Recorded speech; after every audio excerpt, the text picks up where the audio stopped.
Hi everyone. I just wanted to pop on and wish you an amazing new year. I hope for all of you and your family that you are filled with so many blessings in 2023 and more courage and strength. As we know, the last few years for so many people around the world has in many ways been not just challenging, but in many ways it's helped us grow. We may not sometimes realize that, but it does help us grow spiritually and evolve in ways and see yourself in different ways.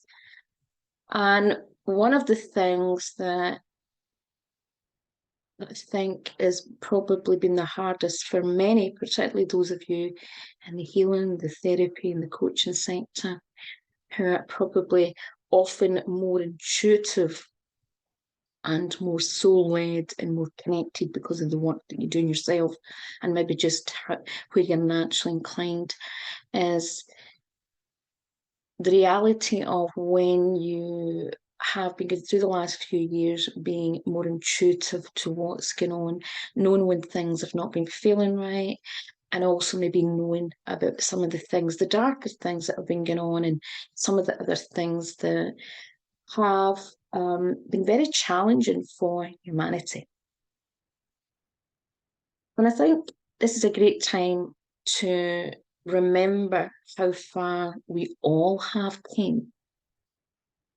And I know many people, particularly in the spiritual community, who have been in many ways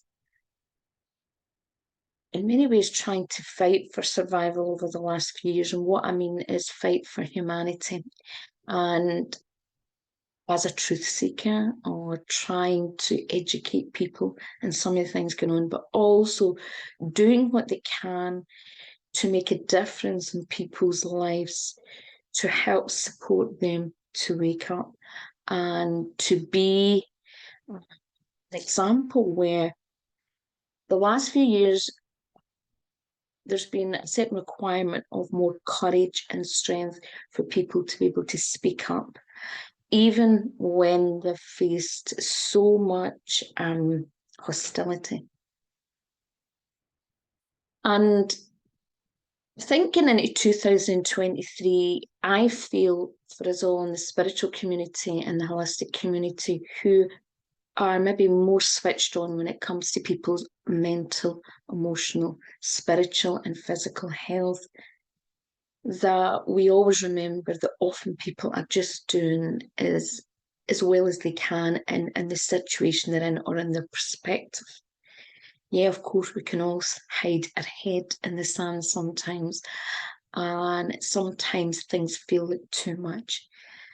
But I think as we come into 2023, I think we have to have more self-compassion for ourselves and more self-compassion for many people in the world. I know that I, like many in the spiritual community, have found my frustrations at time when I've and one of my friends once said she felt she was like it was like a glass window and she was hammering on the window trying to tell people, but nobody was listening.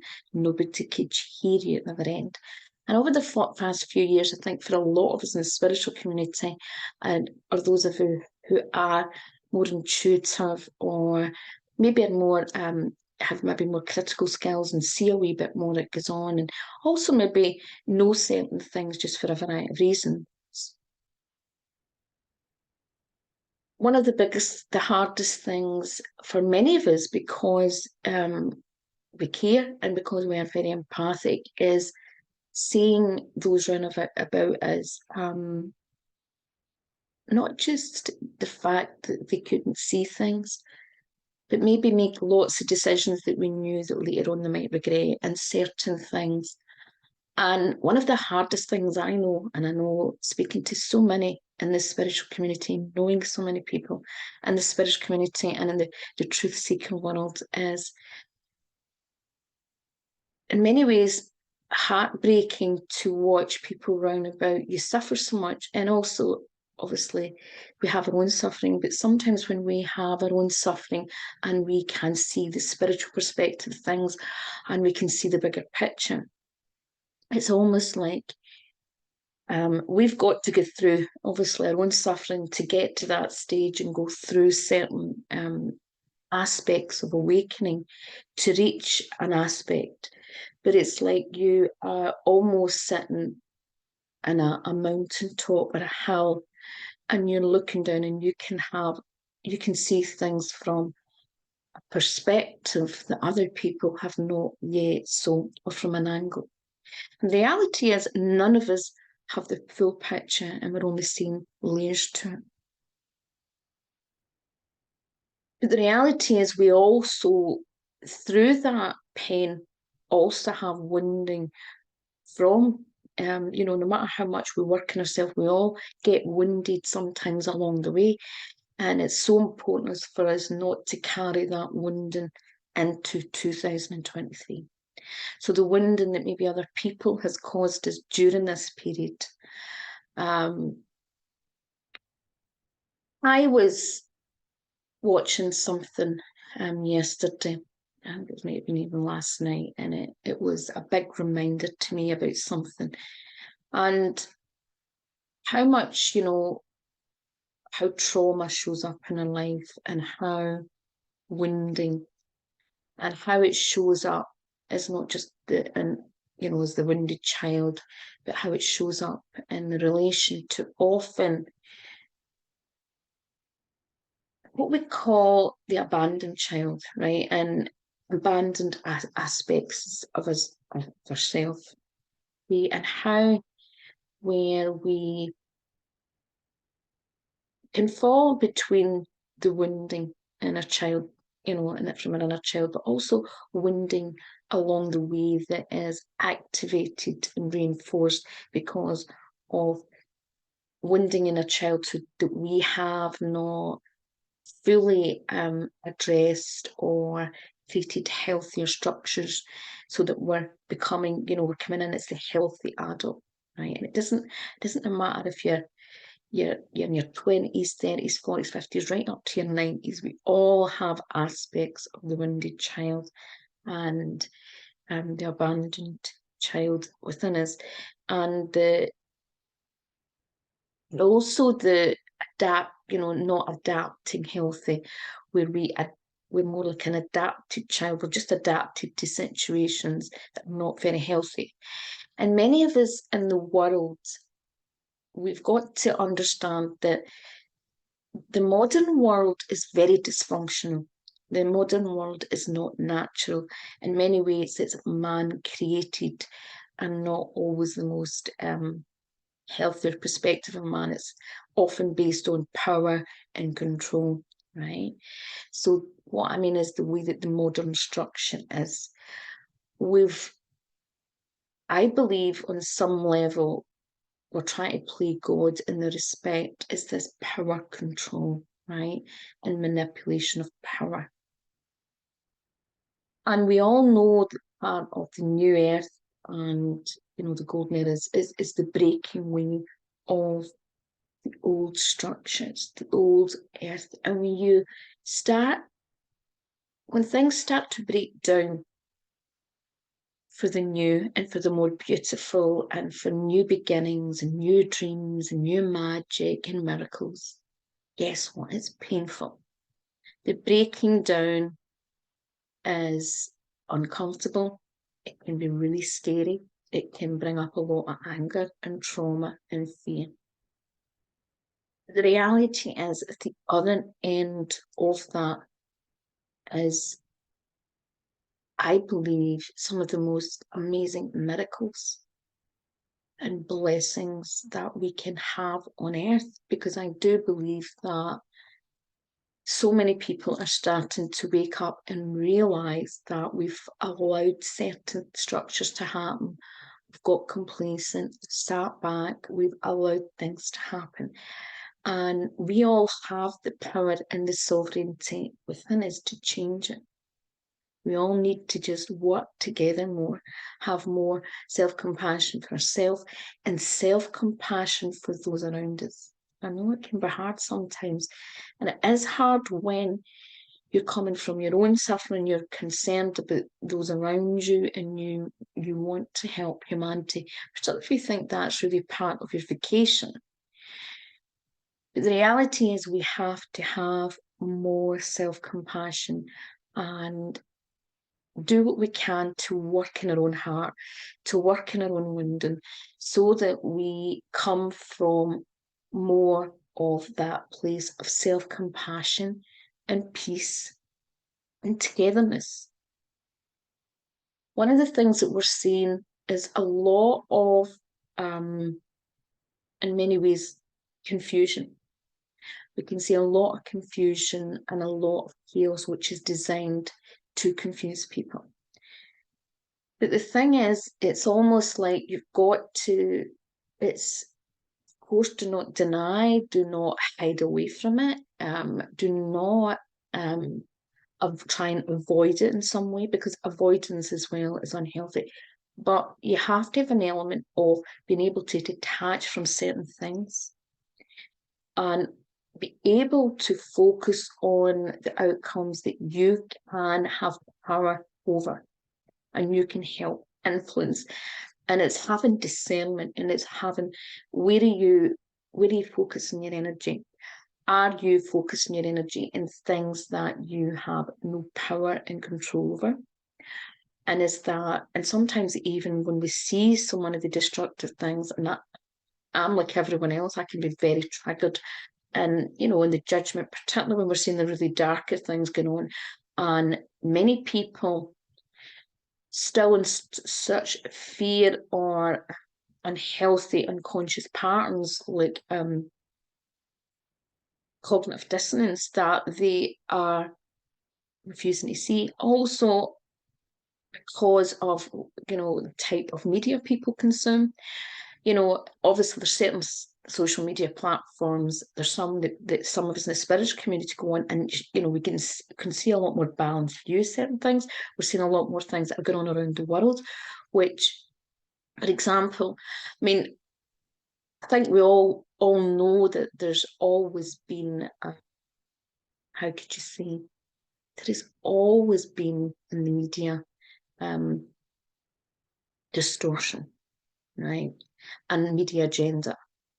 But I think it's like a magnifying glass has went up, and we've seen it to such a really disturbing degree the last few years, and also been very, especially a lot of us have been very surprised at how many people actually believe the BS and actually do not have any intuition or discernment. And also, even in the spiritual community, I know a lot of the people that I work with, and even friends and things like that, who are more intuitively aware, have been very, very surprised about how many people in the spiritual community seem unaware or have maybe took another stance. And a lot of people found that quite upsetting, because they maybe were followed someone and they looked up to someone, and then they realised that maybe they weren't maybe as intuitive or switched on or even as courageous or discerning as what they thought they would be. And this is it's such an important aspect for us always to remember, that our spiritual journey is our spiritual journey. And if we give our power over to other people and we don't take our power back and we don't use our own discernment, we don't evolve and we don't learn to spiritually grow. I really believe that to spiritually grow, discernment is one of the most important things. And I believe it's connected quite a few things. And one of the things I think surprised a lot of people is a lot of people are very intuitive or classed as psychic, missing so many things that are been right in front of the table. When other intuitives have been very switched on. And it's often the trauma and the fear and the wounding that you've not addressed, right?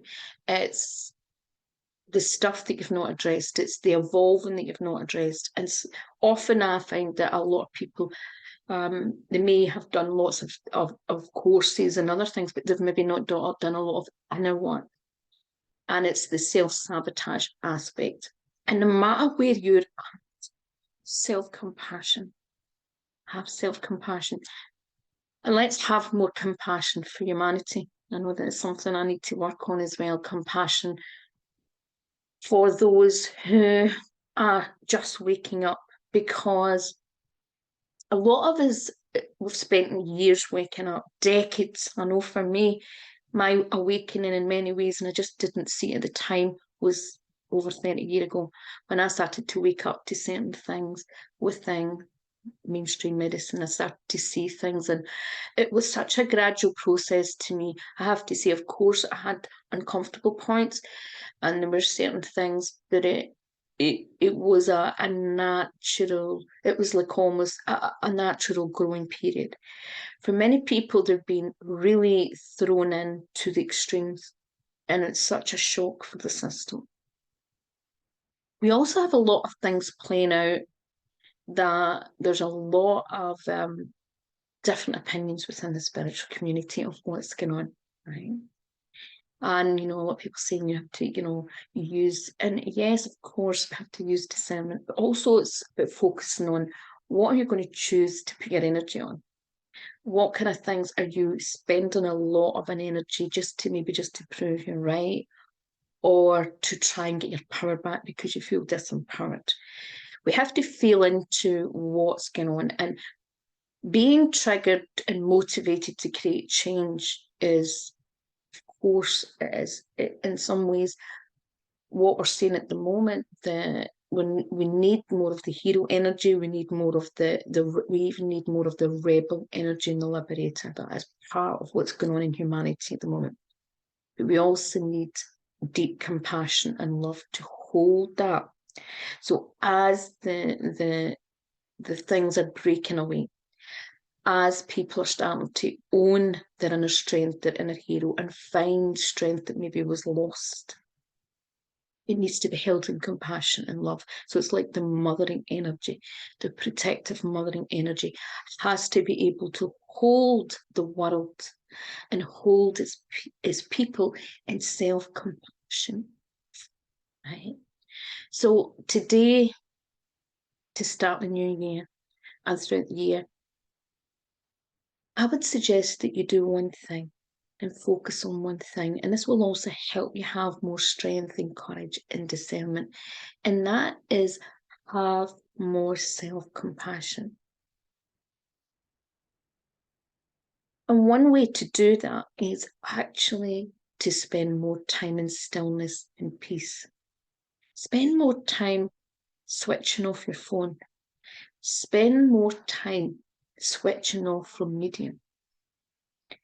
Spend more time taking, even if it has to be a little walk you take, or you make allocation, even if you're a busy mum and you're a lone parent and you have a lot going on, caring and your circumstances. Take time when you can and make a daily habit where each day you take time for stillness. I would encourage you to do, meditate. And what is really meditation? Meditation is about getting out of your thoughts and stillness. And I'm not talking about guided meditations where someone takes you somewhere relaxing.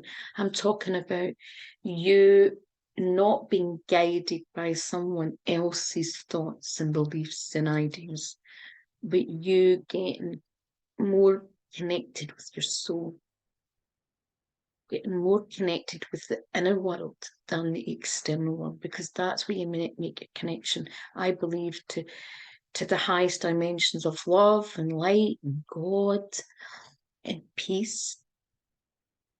And it helps drown out the world and other people's fears, other people's projections and ideas. But it also when you do that and you spend more time in stillness and also work on building up self-love and compassion, and build up your heart, and you is the more a lot of people, one of the things in my archetypes, I'm what they call the caregiver, the mother, the nurturer. And it's all about heart to me. Now, sometimes that's to, how could you say, maybe an unhealthy degree that I've always had to work on, because I'm so given sometimes that in my business, I struggle sometimes to receive. And it's something I'm a lot better at it. But one of the things when you work from the heart is you feel from the heart, and you feel when people, and sometimes, I'm seeing a lot that's going on in the spiritual community talking about certain things that's playing out in the world. And there's some things that I've always felt strange. For example, certain people in society and high up positions and even celebrities and all sorts of things. There's some things that felt very uncomfortable. I didn't know what it was. And a lot of us are intuitive. We know that just something didn't. And in other people where people may not like them and it appears that they're rough, they're arrogant, whatever, but also you feel underneath there's a heart, there's a soul that's bigger than what appears in the world. And the media and society has a great, it has a role in being able to tell us who's the goodies and who's the baddies and what is we all should be doing and what we shouldn't do. But the reality is that people are giving the power away and they're scattering their energy. It's like the winds, they're scattering their energy in their winds. They're giving their power over. And they're not using their own spiritual discernment. Or we're in a situation where people are in so much anger, so much frustration, they're just constantly venting online, venting online. And it's to an unhealthy degree, right? And I understand there is so much frustration at the moment for people. But the reality is, one of the things that I always believe, and this is just my perspective, sometimes there's a lot of talk and not actual real action, right? Also, it's choosing when to act, of course. We have to choose wisely, right? But some people fall into the freeze response where they believe they're not acting because it's not the right time. Actually, what it is they're in the freeze response like a child. They're like paralyzed with fear, so they just don't do anything, right? There's many people around the world that are in the freeze response. The more that we get still, we start to identify where we're at, and it's okay where you are, right? As long as you know where you are and you have more self-compassion and self-love and do something to take just that tiny little step out of that aspect. And it's always just taking one step at a time. Even the tiniest steps, remember, sometimes the tiniest little step can actually create so much change. Just think about the butterfly effect. Sometimes the smallest little thing can create chaos, but it can also it can have such a ripple effect. So have more self-compassion. And remember, 2023 is about more breaking away of the old, but it's like there is so much waiting for us. There's so many things in the world, and there's one of the things that I know, I'm a very creative person. I've been very lucky. I came from family and in my childhood, I was encouraged to be creative and look at creative solutions. And the world is going to need these all to be more creative. So it's about having more self-compassion, self-love, and getting into getting our children in a fun way. Look at it as exciting times. Look at these times as exciting times that we get to really create change. Because see, during times of rebellion, during times of liberation, it's like the teenage years. It's those years when you can be what you want to be and you can start paving the way. So let's start paving the way and creating a brand new world and do things differently. But do it with self-compassion, self-love, and more self-compassion and love for humanity. Happy New Year, everyone. I'm sending you all lots of love and lots of blessings.